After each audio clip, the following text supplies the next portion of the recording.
Hey guys, welcome to the video. In this video, I'm going to introduce my Diamondback Atroz 2. Now this has been a dream bike for me for years and years and years.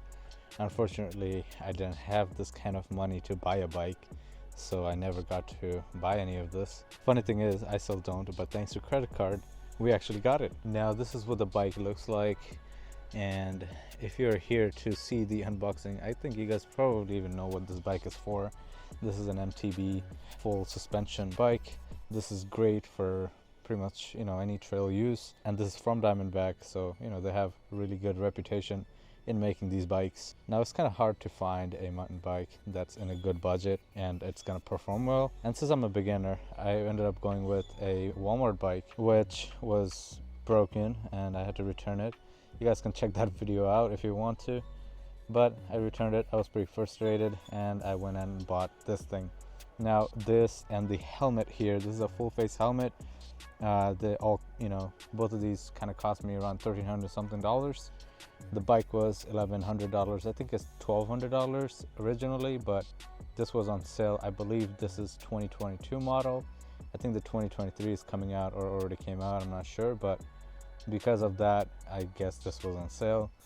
But not that much. Now let's go over the bike and see what this bike has to offer. And on top of that, I'm gonna go through a whole playlist of MTB stuff, which is gonna include all the bikes I get, what I do with them, and starting my journey with MTB and progressing along with it. So I'm a beginner. I never ever been into a trail, so this is gonna be my first time going to a trail. It's too late today, but maybe tomorrow I'll go hit the trail and see how this bike actually does. Now I got this from a bike shop called Birds, and they basically made sure this bike is tuned up and all that before they gave it to me. So that's a plus point of getting a bike from a bike shop. I also have free tune-up for 30 days and then another tune-up for 90 day, and also a flat fix at the bike shop with this bike. So that's about it with the purchase. Let's go into the bike. Let's actually start from the top. It comes with hydraulic brakes. As you can see, if I pull it just a little bit, it locks up the brake very easily. So this is gonna help you a lot if you're on the trail. This is a upgrade that I was gonna do on my Walmart bike, but this bike comes with it, which is great. And this is, I think, a must-have if you're gonna go hit the trail, because I was actually riding my Walmart bike and it had mechanical brake, and I'm actually kind of used to a mechanical brake all my life, but they don't stop when you want them to stop. And with these nubby tires, I think these brakes definitely complement each other, and you're just gonna have a safe stop. You don't know what's gonna hit you on the trail. Then we also have a trigger shift. I believe trigger shifters are just normal now, because obviously nobody has the time to twist this way, that way, while you're riding your bike at a trail. And we also have some useless things like this, which we're gonna have to take off. There's this thing, I don't know what this is. I think this mounts here, probably to mount some things to it, but I'm gonna have to take this off because it's hitting the paint, scratching it up. There's a lot of scratches from this zip tie here on the handlebars. We have an SR Suntour XC-M30 shock here. I'll get to the paperwork of this bike in a minute, but I don't know how much of travel this has, but this looks like 100 probably to 120. This is the disc brake here. This is the disc, it's Shimano, and then Shimano caliper and brake pads. I don't know the brake pads, but the calipers are Shimano. Every serious or real mountain bike is gonna have these quick release, so you can basically take it off and on while you're on the trail if you have a leak or something like that. These are the tire. This is V Tire Company, and those are the tires for it. I love the rim. This is an aluminum alloy ring. The tires are actually cracked. I don't know if you guys can see that. This is something I haven't noticed, and look at that. There's a whole line of crack. I actually have to talk to them tomorrow about this, because that is not good. This bike has probably been sitting for a very long time. This just shows how long it's been sitting there for. Flow snap, 27.5 by 2.35 inches. Some, pretty good and bold tire. I think this is not too fat and too skinny, so it's going to be safe on the trail, also good on the road. You can also adjust this, so if you're gonna ride on the street, you can stiffen these up, and it's not gonna shock up and down, so you can actually not use too much effort to pedal forward. And this is the frame. Look at the welding. The weldings are really nice. beautiful welding, beautiful paint. And off to the shock here. Now this is an air spring shock, nothing too crazy. I believe you can adjust this because there's this, knob here.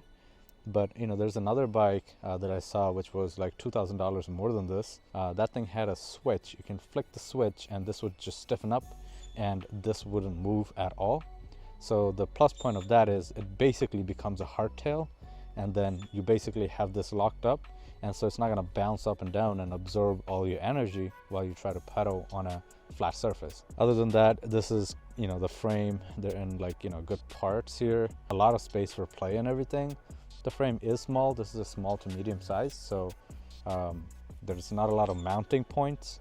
There's not a mounting point here at all, but I see 2 screws here on top which might help me mount a few things here and there. But that's kind of it. Like, there's no other mounting point, honestly.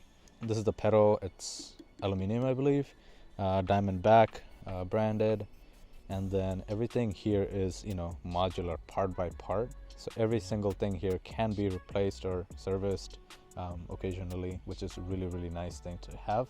This is the seat post here. This is a Diamondback branded seat post and seat 2. Now this isn't a dropper post, so if I have to put a dropper post, I'll have to run another cable up this way. So I mean, the cables are outside, it's not running through the frame anyway, so I don't think that's going to be an issue. Something I could probably do on my own, but it'll still basically be in the tube here, but it's going to come out of here. There's a little thing here, this grommet is going to come out of that, and then it's going to travel upward with the brake lines here. And now there's also another useless thing here, which is a reflector. Now this isn't really useless, I should actually rephrase that properly.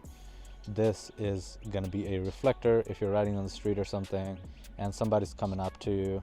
Their headlight is going to hit this and it's going to reflect as a red light so that they know that you are actually present there. If you have nothing, this is good, but I suggest getting an LED light or something and replace this with that. But you should have something for an indication that you're actually there. We have this in the front and back wheel, and now we're at the back part of the bike. This is the disc, caliper, all Shimano brand, good stuff. And again, you have this type of release, quick release. You just pull this, your bike kind of comes apart with the wheel, and then you can service it and stuff like that very easily. Clean it, service it. As I'm gonna go along, I'm probably gonna get used to just snapping this off and cleaning it and stuff like that.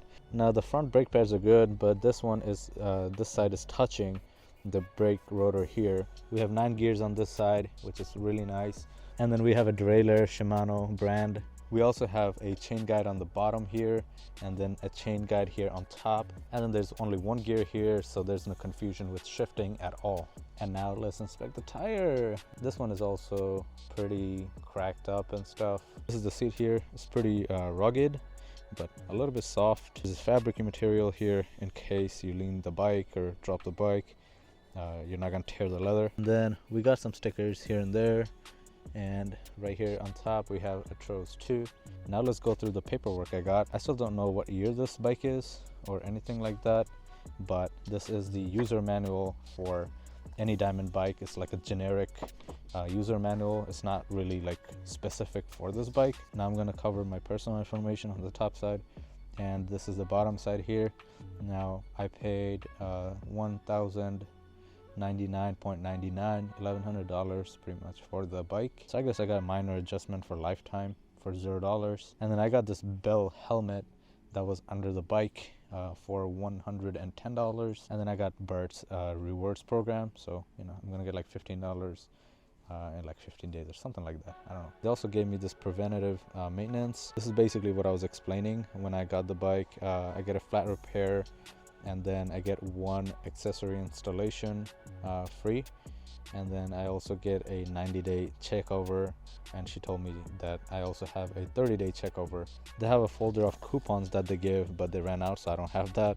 The first thing I'm going to do on this bike is take these things off, which is going to help me prevent scratches and stuff. Now that's pretty much it for the bike. I'm a beginner. I never ever rode a trail before. I've never been to a trail before, even for walking. So this is going to be completely brand new for me. I actually did find some trails that I can actually use for this thing, multi-purpose trails and stuff like that in Buffalo.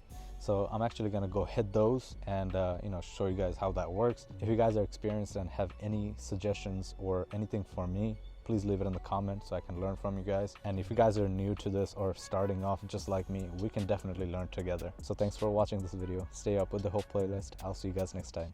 Peace.